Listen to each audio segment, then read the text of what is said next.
This is a message to all my supporters of this podcast. I'm introducing a new supporters program. You can contribute a small amount as a one-off payment to show your love for this podcast. Thank you in advance for all your contributions.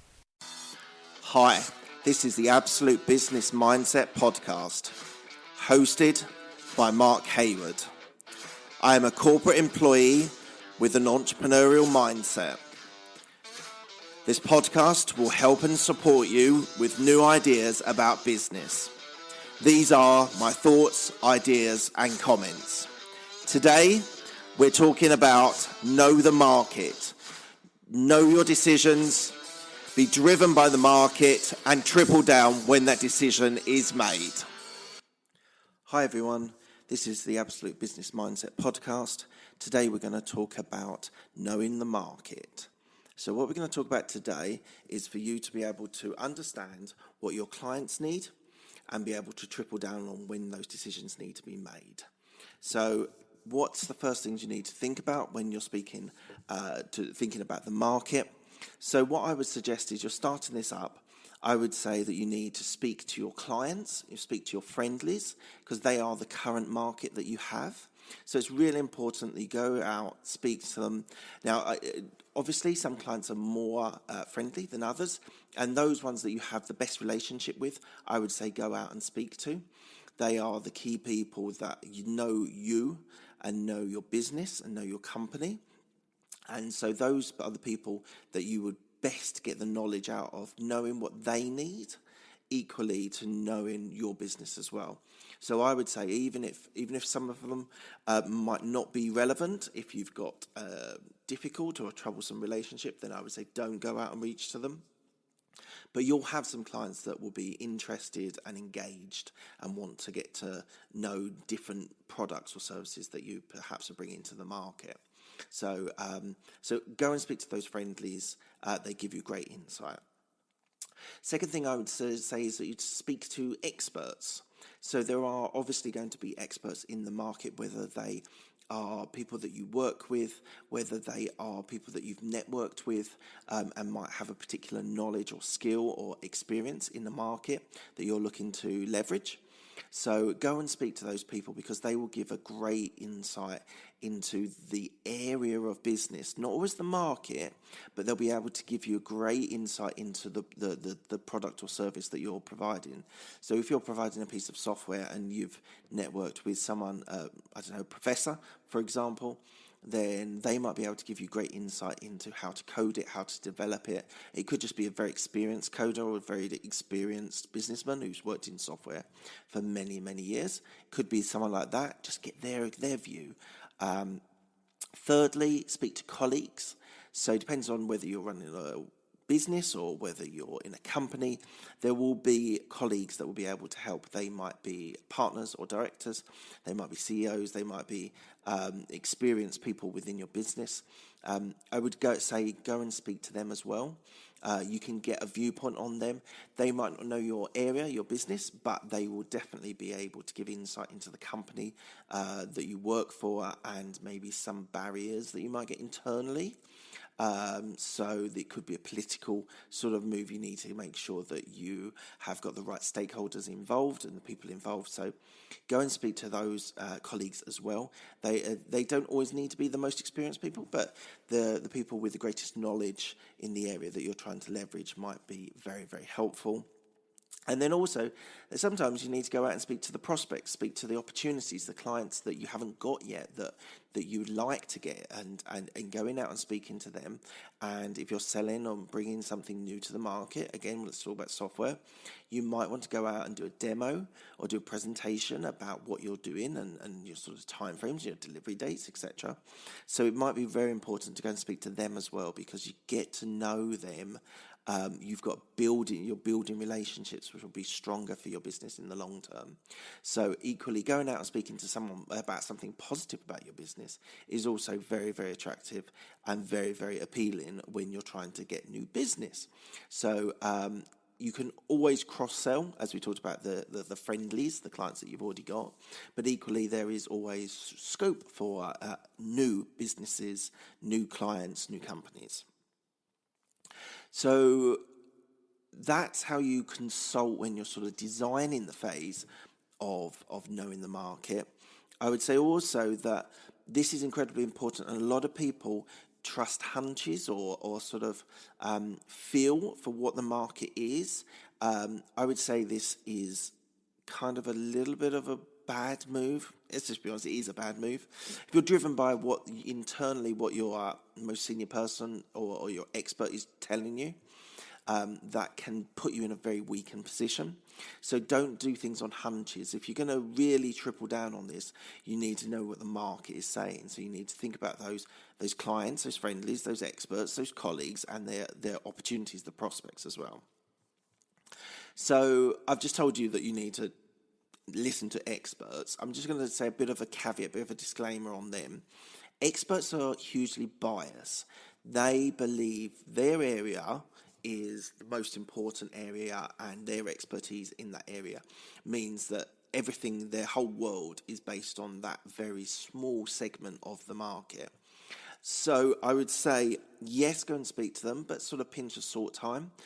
Just try and think about whether that is actually going to really make a huge difference. The experts give you a great viewpoint. I wouldn't trust them completely.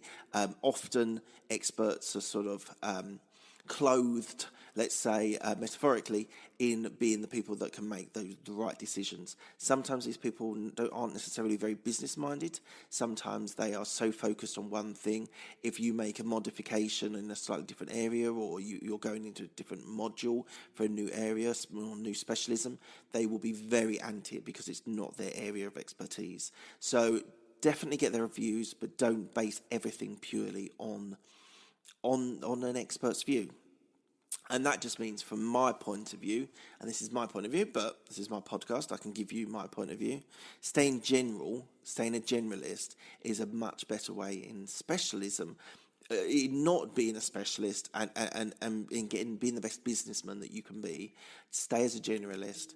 Yes, get to know markets, get to know understanding of software, and embed yourself in that. But always try and think about the business mindset rather than the specialism mindset. So how do you ask people's opinions? How do you get to that point? Now, any of those people that I've spoken to, friendlies, experts, colleagues, or prospects, you can do it in a variety of different ways. I'm not going to go through everything, because if you check back into one of my podcasts, I've got some details about user research, which is basically what we're kind of talking about now. There are, I think, when I did the course, 30 or 40 different ways of being able to find out information. And all of that, they could be, for example, surveys, it could be labs, they could be phone, they could be face-to-face. There are many, many different ways of being able to skin this cat. And so I would say, do a little bit of research. What's the best one for each of them? I wouldn't take one particular way for all of those people, because you might want to, for example, you might want to ask experts in a particular controlled atmosphere, or maybe even the friendliest might be a controlled atmosphere. They don't know what you're actually asking them about. So you don't get any sort of, you're not making promises to them. They're just answering questions in a survey format or in a lab scenario. So there are definitely loads and loads of ways of being able to do this. So check out the podcast. I give some more options and ways of being able to do this. But my point that I want to make is, try and think about those specific people that you want to speak to, and design your user research, the gathering of those opinions and views, by doing your different type of user research. Okay, so you need resource. You've spoken to the people, you've got the opinions, you now decide you want to do something about it. So how do you get resource? So basically, there are always three types of resource. There are external people, new people that you bring into the business, and they might have a particular expertise, knowledge, skill set, experience that you want to be able to leverage. Bringing new people in has its own problems. Sometimes there's a lead time before they can join the company. Some, if they come from another company, sometimes you don't know what you're getting. People can come over very well in interviews, but You never 100% know what you're getting, but the skill of being able to do a very good interview is something that should not be underestimated. So if you're getting new people, develop those skills, do a bit of reading, do a bit of thinking about what you want to be able to get from that person in the interview. So you can get people externally, which is a great avenue. Secondly, you can get people from your own team, and you could leverage them. This might be reprioritizing their workload and being able to bring something new onto their job description or their role. So that's obviously a good way of being able to upskill people within your own team. That can be kind of hard because some people are often working very long hours or stretched on what they currently do. So that's only if people have the availability or even the interest. Sometimes people are interested in an area, you bring them in, they get a passion for it and delve right into it, and they might drop one or two other things. So internal people from the same team is very valuable. And thirdly is internal people, other people in your business, in your company that might be able to do. Again, you're getting interviews. You're wanting to understand what they can bring to the party or bring to the role, but equally it gives you an extra layer. You can speak to their line manager, you could reach out to them, you could speak to their boss and find out what sort of person they are. So it gives you an extra level of security that you don't get with external people. But again, you can get references from external people. Anyway, those are the three different options I think you can have. So look out for those when you're trying to resource your business for this new idea, and you're understanding the market. Get the right people. The right people are critical. A new person bringing in 120%, if that's possible, if it's not just 100%, to that role can be so valuable, and you can triple down on your area, your new module, if you get those right people in your business. Your employees or your resource is the most important part of your business. Clients come and go, clients leave. The people are the people that drive your business. So it's so critical to get the right people in at the right jobs, doing the right things, and you will have a successful business. So resource is massive. The other thing when you're thinking about the market, and it comes into knowing your market, understanding your market, getting the right resources, listen. Now I'm just going to drop that there and just pause for a little bit.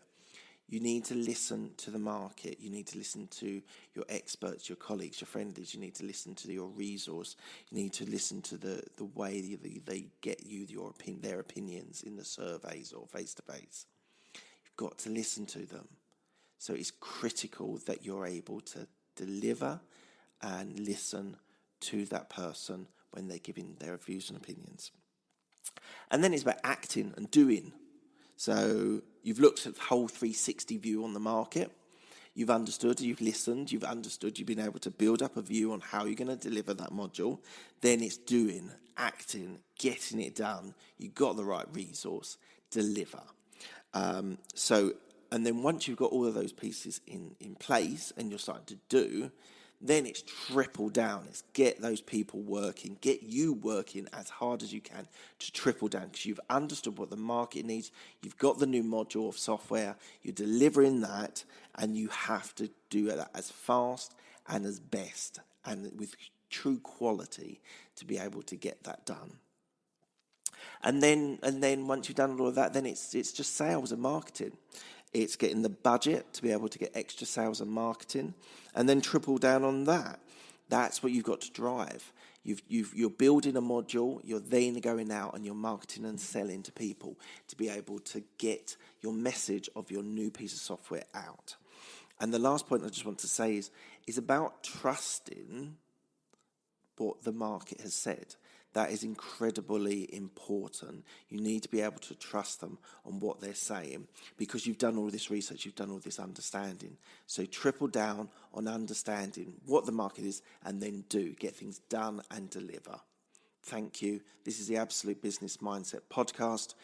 You can check me out on iTunes, Stitcher, and Spotify and Google Play. And you can check me out on the video on YouTube and Twitter and Instagram. There are my handles for social media.